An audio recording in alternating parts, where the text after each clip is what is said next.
नमस्कार मंडळी.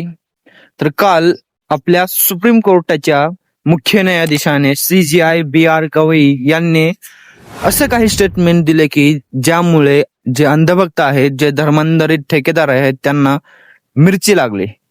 काय आहे ते स्टेटमेंट? तर दोन वकील गेले होते सुप्रीम कोर्टामध्ये ही केस घेऊन की मध्य प्रदेशमध्ये खाजुराहो टेम्पल येथे विष्णू भगवान जे आहेत त्यांचे शिर गायब झालेले आहे किंवा त्यांचे शिर नाही, ते दुरुस्ती करावी ही केस घेऊन दोन वकील सुप्रीम कोर्टामध्ये गेले होते.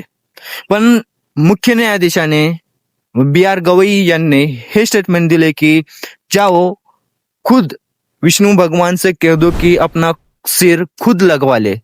तर हे स्टेटमेंट काही धर्मांतरित ठेकेदारांना पटले नाही आणि जे न्यूज चॅनल आहेत ज्याला की डेमोक्रेसीचा चौथा पाया मानला जातो, तेही न्यूज चॅनल आज दलाली करत आहेत, त्यांचे स्टेटमेंट हायलाइट्स करत आहेत.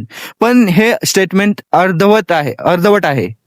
तर त्यांनी पुढे असे म्हणले होते की हा विषय सुप्रीम कोर्टाचा किंवा कोणत्याही कोर्टाचा नसून हा विषय ASI चा आहे, म्हणजेच आर्किओलॉजिकल सर्वे ऑफ इंडिया.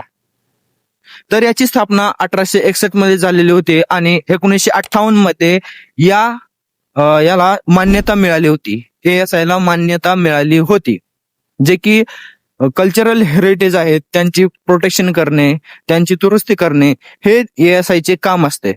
असे म्हणल्यामुळे असे सुप्रीम कोर्टाच्या जजने सांगितले.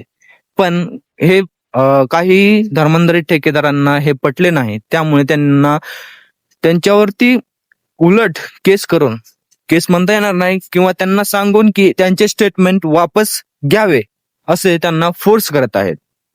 आता तुम्ही सांगा, हा विषय कोर्टाचा होता की ASI चा?